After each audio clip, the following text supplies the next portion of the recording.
Midsummer, Rovalt to Dunglanys. I am now in Dunglanys. I left Rovalt with a group of companions that I had met in the inn, as we thought we would be safer travelling in a group. I had heard rumours in Rovalt that the Vlandians were planning war against Sturgia. The Vlandians blamed the Sturgian prince for sheltering sea raiders that had recently ravaged their coasts, and there are leftover grudges from the Battle of Pendraic, so the two realms never lack pretexts to go to war with each other.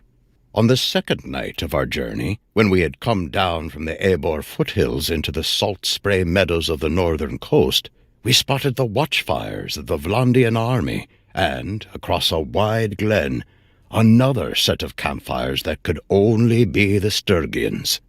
The next morning, we watched from a hillside as the two armies moved into position. The Sturgians were almost all infantry, and lumbered directly at the Vlandians behind their huge circular shields. We saw the Vlandian knights line up, and, knowing their indomitable reputation, I assumed they would roll right into the Sturgian foot. But even the best riders are wary of disciplined spearmen, I suppose, and so they maneuvered here and there, trying to get the Sturgians to break up their shield wall, while the crossbowmen peppered the Sturgians with bolts. There were only a handful of Sturgian-mounted druzhina present, and mostly they were held in reserve. But after nearly an hour of feints and counter-feints, they dashed out from behind the Sturgian left flank to engage and delay a group of knights so that the foot troops could bring them to battle. It was a risky maneuver, as a gap did then open up in the Sturgian line, and the Vlandian foot came pouring down the hills to attack the Sturgian right. For all the complex manoeuvring, everything came down to two big clumps of men hammering at each other.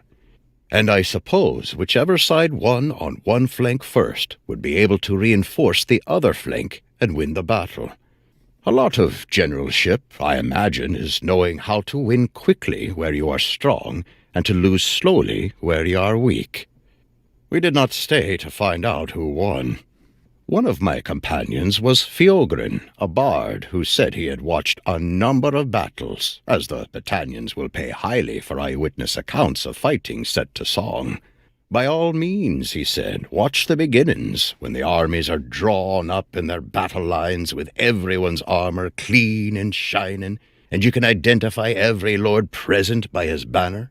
But don't stay for the end, when everyone is running this way and that, bloodied and maddened and slashing at anything that moves, and the looters are moving down from the hills to defile the slain. That, he said, you can improvise. So we returned to our journey. From here we turned southwest, climbing the long rocky slopes of the Uchalian Plateau, the last refuge of the Battanians. Fiogrin was very talkative on the journey. To me, the Battanian landscape is all rocks and grass and oak groves and heather. But to a bard, it is a tapestry of stories, particularly fanciful explanations of place names. Over there is the village of Diantogmile, which sounds a bit like the Battanian words for slippery and stoat.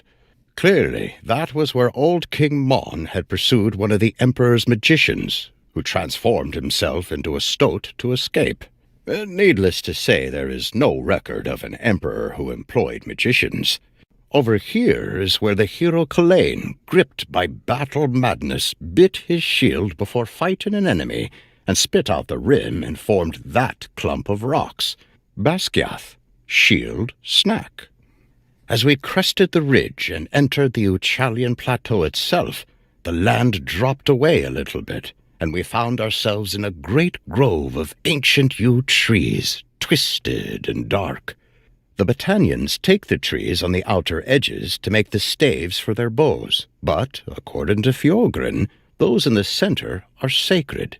Centuries ago, he said, the holy men of the Battanians hung human sacrifices from the tree limbs. He says that the practice has long since died out, but it was hard for me to stare into the darkness and not imagine bones and skulls in the rustling upper branches. At last we came to the Lyn Tiwel, the dark round lake at the center of the Uchalion, and a few hours later we came to the citadel of Dunglanys on a great rock overlooking the water.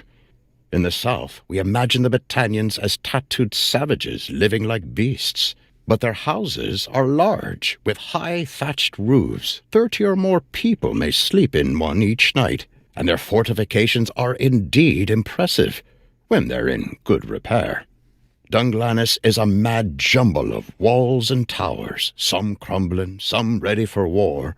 It looks as though some parts of the city have been fortified against others, and indeed the townspeople told me that the Battanians' high kings have vied for thousands of years to rule this sacred spot, and sometimes 2 or 3 high kings ruled from different parts of the town and fought each other. Feuds may also explain the Battanian chieftains' predilection for walling themselves up in huge circular stone towers with few windows. I will stay a day or 2 in Dunglanys to give the blisters on my feet a chance to heal. I also made the most of Battanian hospitality. It used to be that innkeepers were required to feed everyone who stepped through their door, money or no, but there are now too many people from other lands crisscrossing the Uchalion who might take advantage, and they cannot honor that law to the letter. But they still put out huge cauldrons every night filled with stews and porridges, and a soured thickened milk similar to the Hussites' yogurts, and for the price of your room you can eat your fill.